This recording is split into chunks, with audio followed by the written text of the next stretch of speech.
The hijab is one of the most controversial items of clothing in the world, and for good reason. It's a sign of systematic religious oppression of women across the Islamic world, forcing them to hide their hair lest they offend Allah by unleashing the predations of helpless men who simply cannot be trusted to control themselves at the sight of hair.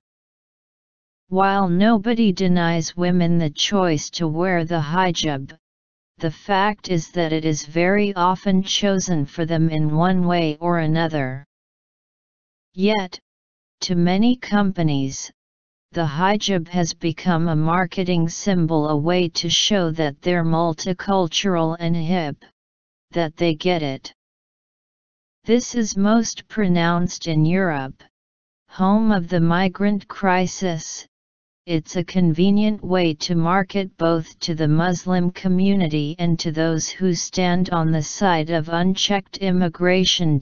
This was most recently seen when the beauty products company L'Oreal hired a shampoo model whose hair you couldn't see. As product demonstrations go, that was a solid F. But it seemed like a solid public relations decision until anti-Israel statements were found on the model's Twitter account, calling the Jewish state sinister, illegal and terrorist.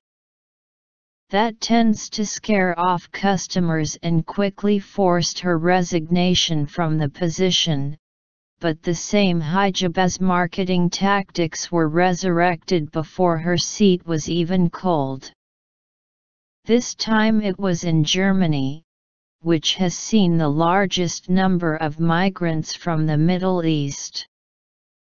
Kajaz, one of the country's largest candy makers, caused a stir when it showed a woman in headscarf eating its candies. According to the Frankfurter Allgemeine, the commercial was part of an ad campaign called Jess als Veggie, which was supposed to emphasize the fact that since the candies were vegetarian, they could be eaten by adherent Muslims.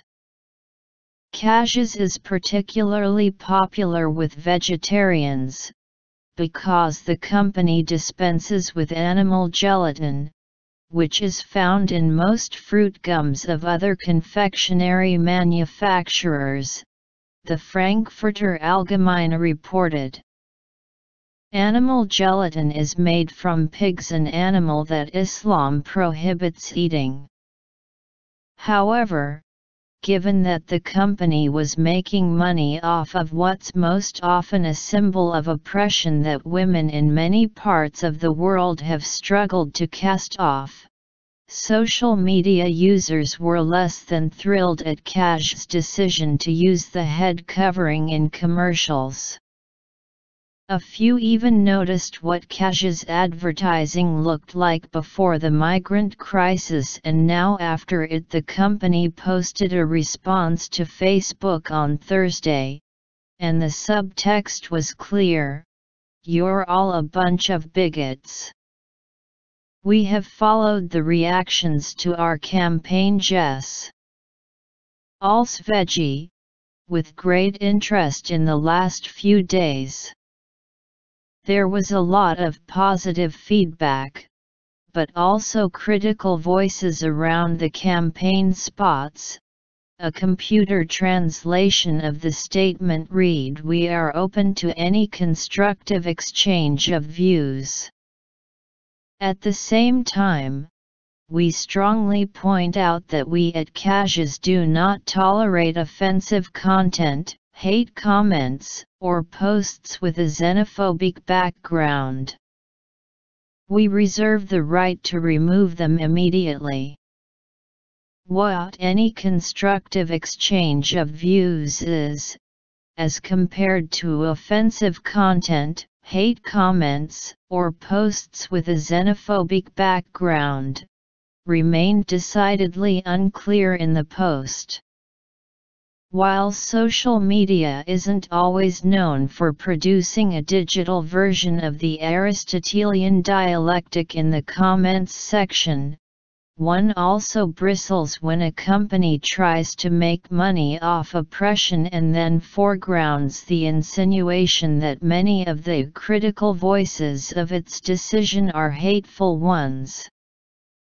With the new campaign, we aim to appeal to young women in particular who enjoy life and consciously feed themselves, the statement continues. These include young Muslims, in whom the abandonment of animal gelatin, in the recipe, plays an important role. We deliberately chose 3 very different strong women, who, as campaign faces, are representative of the diversity of our target group and in our view fit perfectly with the brand. At the end, all of us are connected to the love of snacking, and we are happy to be able to share it with you completely veggie in the future. It is interesting to take note of just what is left out of the statement, namely, what the controversy was about in the first place.